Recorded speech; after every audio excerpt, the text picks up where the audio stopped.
अस्सलाम वालेकुम। आज हम आपको बनाना बताएंगे साग सरसों का। वैसे तो और भी मेरी ऑल वीडियोस हैं, लेकिन आज मैं थोड़ा सा डिफरेंट बना रही हूँ, बहुत ही टेस्टी। तो ये देखें, यहाँ हमने एक गड्डी साग ले लिया था। उसमें हमने थोड़ी सी बस पालक के पत्ते डाल के इसको बॉईल कर लिया, लहसुन और हरी मिर्च डाल के।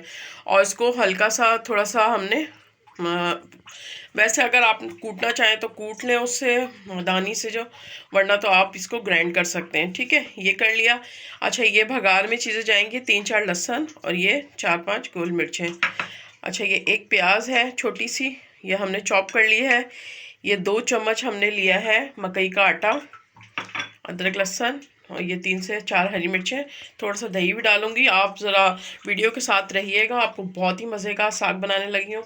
तो अब हम चूल्हे पे पतीली रख के ऑयल डाल के और ये प्याज को करेंगे फ्राई। और ये देखिए, हमने ऑयल थोड़ा सा डाला है। ऑयल आप अपनी मर्ज़ी से कम ज़्यादा कर सकते हैं, वरना फिर आप लोगों को ये होता है कि मैं ऑयल बहुत डालती हूँ। तो आप अपनी मर्ज़ी से ऑयल डालें।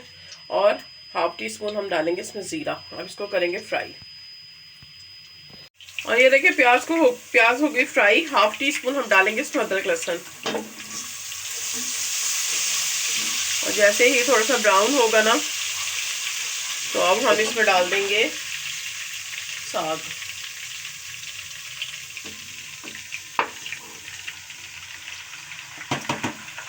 ठीक है,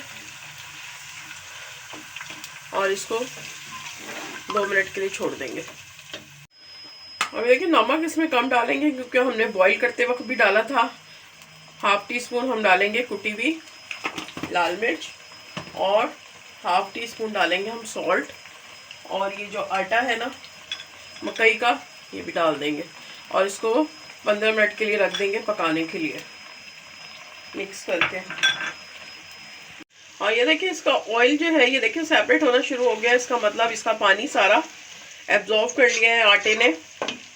और अब हम ये दही 2 से 3 टेबल स्पून डालेंगे और मिक्स करेंगे। और बस इसको 5 मिनट और रख के फिर आपको इसका भगाड़ लगा के दिखाते हैं।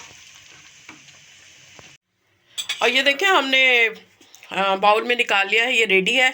अब ये देखिए, हमने जो है ना पिज़्ज़ा ये चंकी बाइट्स लिए हैं, तिक्का बाइट्स। तो ये देखें, ये हमने एक बाउल ले लिए हैं। ये हम इसमें डालेंगे तो बहुत ही डिफरेंट हो जाएगा ये, और इसमें भगाड़ेंगे हम। तो ये आपको नई चीज़ मैंने बताई है, तो ज़रूर ये इस तरह करिएगा, आपको बहुत अच्छा लगेगा। थोड़ा सा बिल्कुल ऑयल डाला है और हम इसको करेंगे फ्राई। तो आपको बहुत ही ये डिफरेंट लगेगा और बिल्कुल न्यू स्टाइल लगेगा। अब इस पर हम डालेंगे थोड़ी सी क्रीम।